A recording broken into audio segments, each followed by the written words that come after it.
Il parere di Confagricoltura su questa dichiarazione dello stato di crisi. Il dottore Caltabellotto è stato nominato commissario per l'emergenza siccità.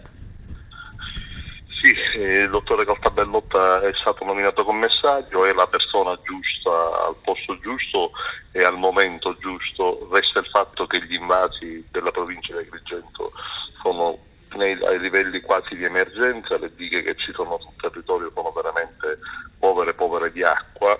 Ci auguriamo che la conoscenza del territorio, della situazione idrica del dottore Caltabellotta, di cui ne siamo certi, possa con il risparmio idrico del caso, con una giusta gestione, possa soddisfare le esigenze di noi agricoltori, ma la situazione è veramente molto critica,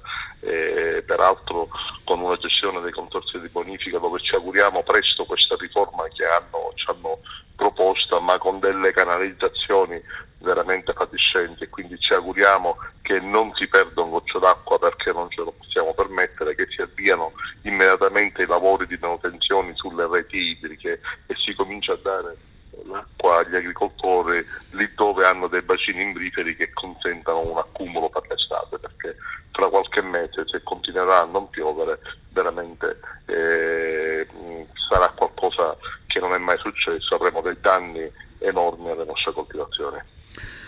Il vostro punto di vista su queste iniziative di protesta che per ora interessano gli agricoltori in tutta Italia? Senta, anche noi siamo degli agricoltori, condividiamo la protesta, chiaramente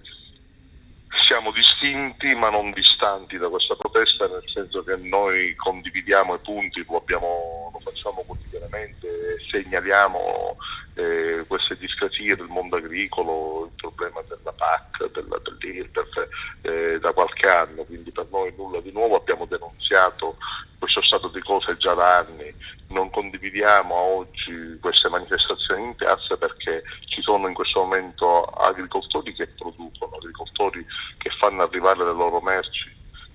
sulle piattaforme europee, immagino ai prodotti dell'ortofrutta, degli agrumi della nostra provincia o del catanese, al latte che circola, quindi creare dei blocchi significa probabilmente anche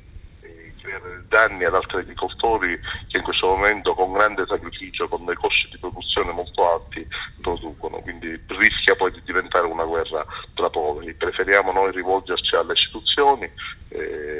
proprio ieri sono stato a Roma in Commissione Agricoltura, fare capire il disagio che il mondo agricolo ha, le difficoltà che il mondo agricolo ha, anche perché in Sicilia in particolare, non avendo altre industrie, la vera industria è l'agricoltura e l'indotto che si è creato, quindi oltre ad essere un fatto economico è anche un fatto sociale. Così come lo abbiamo detto e scritto in quella lettera mandato ai prefetti, al Presidente della Regione, all'assessore dell'agricoltura che costantemente poi incontriamo, settimanalmente incontriamo.